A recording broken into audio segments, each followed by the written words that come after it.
Here to share her insights on how to get connected better, succeed faster, is Allison Graham. Allison. Van, you are a tough act to follow. I'm not sure I've ever felt so emotionally, I was scared at one point when he was talking, and then I was elated, and I was so proud of all of you at the same time, so thank you for that. He did ask you a question, and one of the questions that he asked you was, do you find that if you can get in front of the right people, then you can close the sale? Now, I was at the back of the room, but did you all agree that yes, if you can actually get to the right tables, you can make this happen? Is that right? Okay. How do you think we get to the right tables? Trick question, the word is up on the screen. Networking.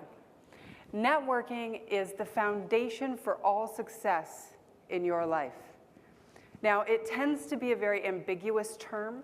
It seems to be something that as you've gone and build your business, people are like, oh, and you've got to get out there and network. Some people throw the old network. And you go and you have this image of the cheesy sales guy. Does anybody know the cheesy sales guy? Is anybody the cheesy sales guy?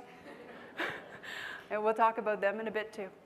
But you know, it is the foundation for whatever it is that you want to accomplish. But when I've worked with financial professionals, what I found is although you have these grand plans, in the year you want to grow your book of business by X number of clients, very rarely do advisors actually step back away from all of that and come to the foundation and talk about how am I going to meet the right people. And once I meet the right people, how am I going to take that relationship and transition it from a business card contact to an actual business relationship? And that's what we're going to talk about today. To notice and study the difference between those who network really effectively and those who are just showing up and not seeing the business from it. And what I figured out was that within 4 of these, if something is wrong and you're not seeing the ROI you want to see from your networking, something in this is off. Now, one year I went to 241 events. Do not do that. That is a lot of work. But it gave me some great material to train other people. So let's talk about perspective just for a few minutes, and our focus today is going to be the strategies and the fundamentals, and just a little bit on the biz of you. But let's talk about perspective. The real defining difference between those who network well and those who don't is understanding that networking is not selling. Sometimes when we think about developing our network to grow our business, we always are thinking about meeting new people. And it's the natural inclination, I need to go to this event because I want to go meet some new people, and you're walking and trying to find those people who are going to turn into your clients, when in actual fact there is a very good possibility that you already know enough people. But how are you tapping into them? I have up there suspects and prospects. When I do consulting with advisors and we sit down and I say, okay, let's look at a few different things, and I'll say, where's your prospect list? Who have you actually got in the revenue funnel? And they bring it out, and inevitably, most of the prospect lists are actually suspect lists. So here's the difference.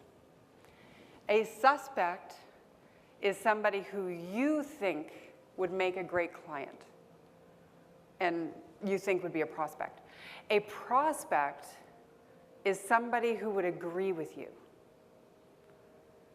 That means that at some level they have had to have met you. They have to know that you exist. They need to understand who you are, what you do, and what you have to offer. But if you think about it, our brains are trained to filter information. So when you just meet somebody casually at an event, and you don't take responsibility to continue that a relationship or to deepen the level of conversation so that you're actually going to remember each other, then how are you going to expect that they're going to remember who you are? Let alone choose to do business with you over your competition? Who has competition? Interactive part of the exercise. Anybody not have competition? Of course we do. Sometimes in the industry of finances, whether you're doing group benefits, whether you're doing individual, it doesn't matter what it is that you're selling. The decision that it takes for someone to sign on the dotted line and choose you over everybody else who's come to their office is significant. The biggest challenge in one word that we have facing the industry today is what? What do you think the one word is?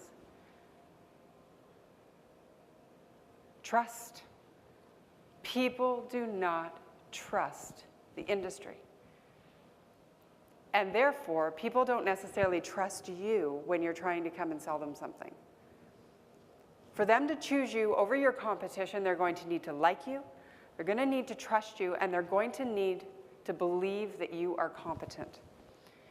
Who's a golfer? Anybody like to golf? All right. Who likes golf tournaments? Excellent. Have you ever noticed that at every good golf tournament, not every tournament, but every really good one, there is someone who flips the golf cart? And you're going to find out that I am not somebody who's going to want you to get out there and do a whole bunch of activity, because I've been there, I've done it, and it doesn't pay a lot of bills.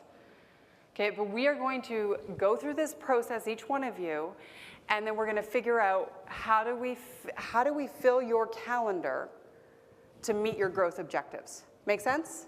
Okay. There are 5 elements to your focus board. We need to figure out your objective for networking, what you're trying to accomplish, the target market for connection, who you want to connect with, what you like to do, what you don't like to do, your resources, and your commitments. I was working with an advisor, and she said, I'm out there all the time.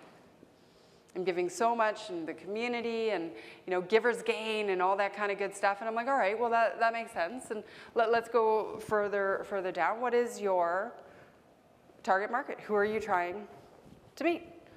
And she said, well, people have $150,000 or more to invest. Pretty broad, but okay, I'll take it.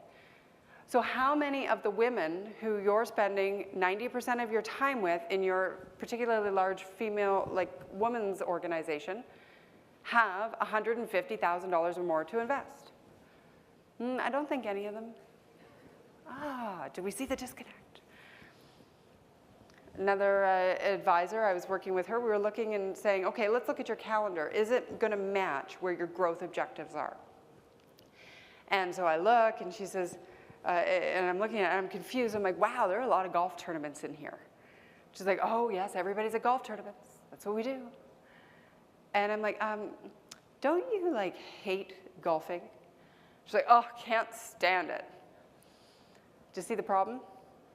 How can you genuinely connect with people if you're doing something you don't like to do?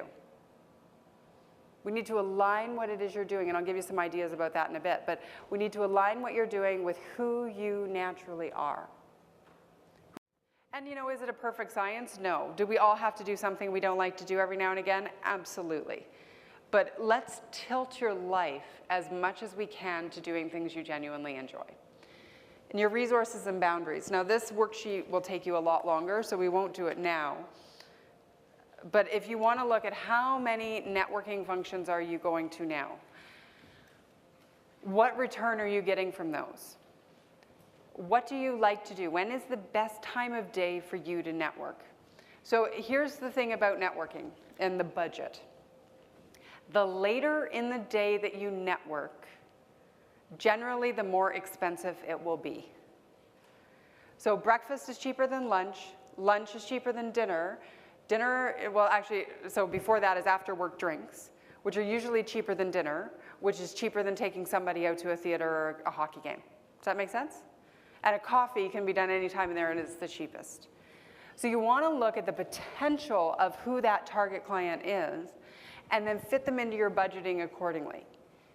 If you're someone who, once you get into the office, you have no time to network and you never get back out there, then do it in the morning. Go for breakfast at 8:30 or 8 o'clock and be in your office by 9:30 and get on with your day and your networking is already done. So we have to figure out what do you like to do and then target your world accordingly.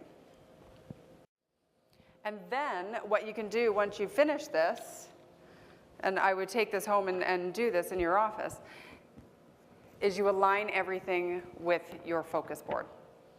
So if an invitation comes across your desk and it does not get you any closer to achieving your objective, it does not put you in a room full of your target ideal client, if it's not something that you like to do, and it doesn't fit with your boundaries and or conflict with your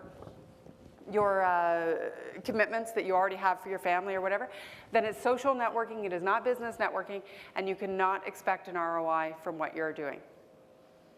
Some of you may have been doing the same group for the last 5 years, and if you've been doing that, you have to look, am I getting new business from it, or do I already have enough of a relationship with the people in that group that if I stopped going, I could continue the relationships, maintain the business that's come from it, and grow another network somewhere else? Now, what if you're not doing enough to actually get you to your goals? My advice is this.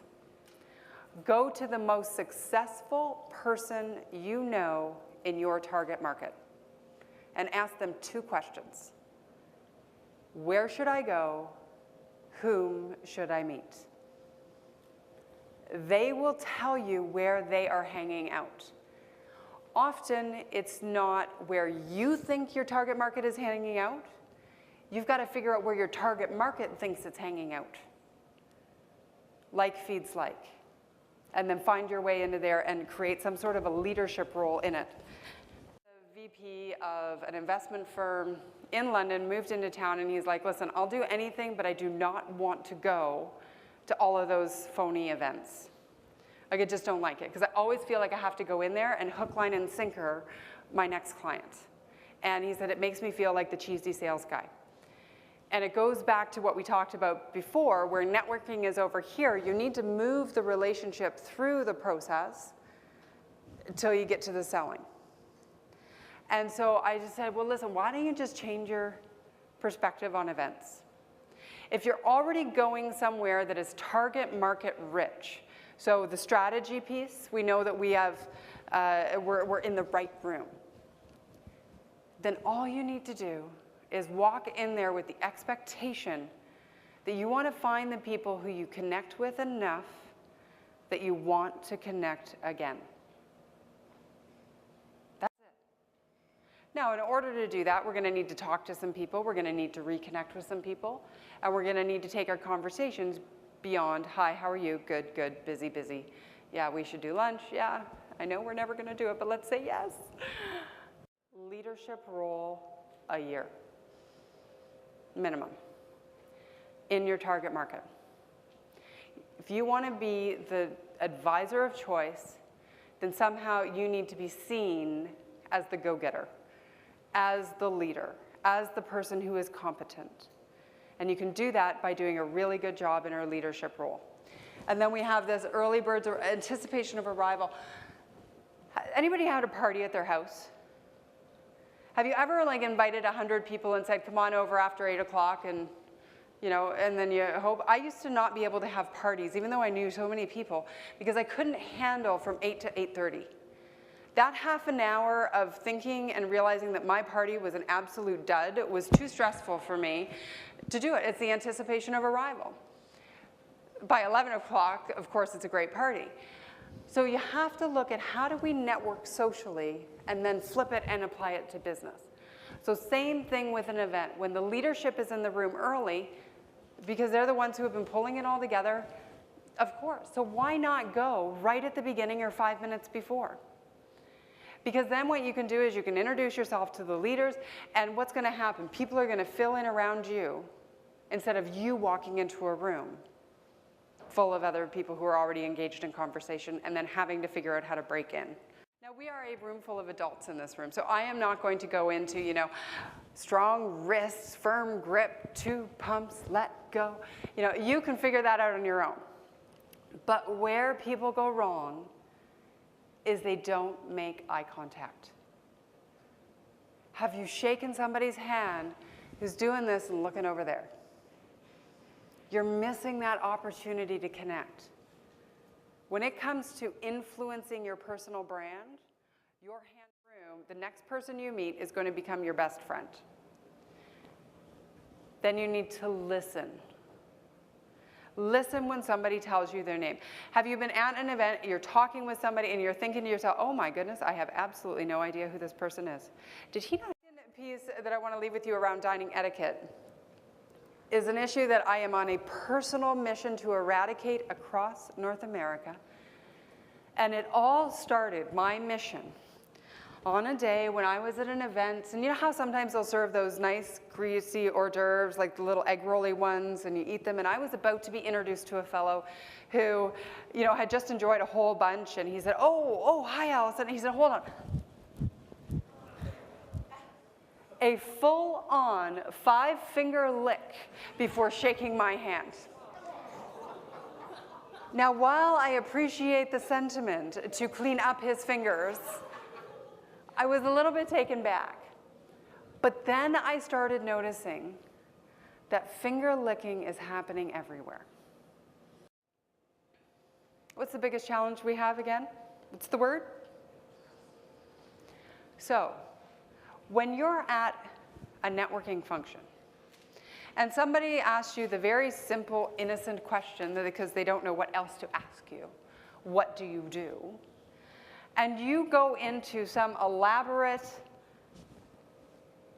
elevator pitch, what happens? The BS flags, I'm not sure how to interpret that for my French friends, start waving, don't they? If you have to take a breath before you answer the question, what do you do? We have a problem. You can know everybody who you need to know within 18 months. If you walked into a new city, within 6 months or a new target market, you could be connected. In 12 months, you could know everybody you need to know. And in 18 months, your business should absolutely be soaring. With referrals, with when you're going to networking, and you might have to shift where you're going and what you're doing when you're there. But who plans to be in business from 18 months from now? So why not do the work and lay the foundation right now so that in 18 months from now, you're pulling in and you've got a huge network of the great target market, the potential clients, the hot and, you know, the ones that you really want. If you really want to transform what you're doing, because we talked about, you know, you've got that business plan, commit 30 minutes a week to analyzing who is in your network, what are you doing to expand it, and what do you need to be doing, what's working.